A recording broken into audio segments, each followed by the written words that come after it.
I'm told, I mentioned earlier we have crews heading there to the scene. Jobin Panicker is now there live at Wilmer-Hutchins High School.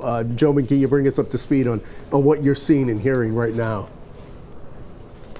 Yeah, Chris, we just rolled up on scene here. It is gridlock in and around the school. We're on the north end of this campus. There's a parking lot. You can hear more law enforcement as they're coming down the road. You can actually see a long line, and I'm sure you have a better vantage point. You have a better vantage point from the chopper, just how many law enforcement vehicles we have here. I think we're counting closer to 40 to 50 to 60. We've seen DART police here. We see Dallas County sheriffs. We see Dallas police as well. They obviously, it's on lockdown right now. You have a whole bunch of parents that are sort of waiting around to see what's happening. They're communicating with their children, making sure that they are okay. There were a few children that were already on the outskirts of the campus, and they have been reunited with their family members. I've got Adante here. Adante, you're step in here for a minute here. And Adante is a senior here at Wilmer-Hutchins. We talked with your mom. Your mom's okay with us talking with you. First of all, where were you when this was all happening? I was in the foyer with my principal, Ms. Gilliard, and Ms. Foster, along with my band director, Mr. Woodhouse, and two of my band members. Okay. And did you hear something? Did you hear a commotion?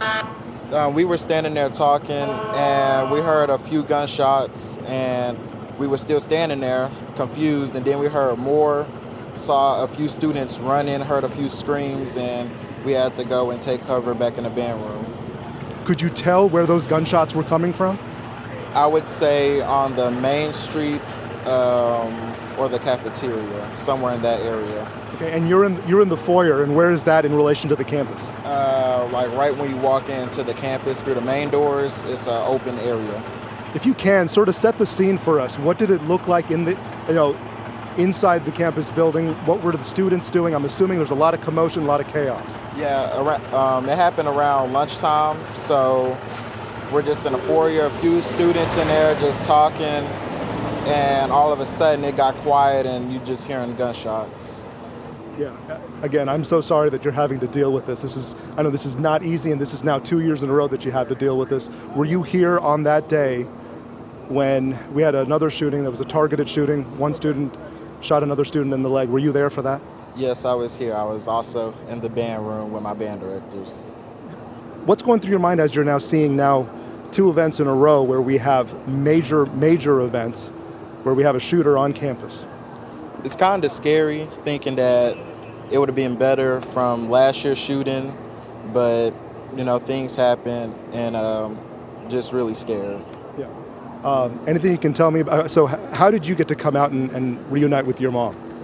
I was in the band room, and the Dallas police officers came through. They told everybody to come out with their hands up, and we walked outside, and I saw my mom and just reunited with her. This is Adante. He's a senior. I appreciate you for talking with us again. I know this is not easy, and it's going to be several hours before we figure out what exactly has happened here. But Adante just told us he heard several rounds of fire inside, away from the foyer, in one of the main rooms. Again, this was during lunchtime.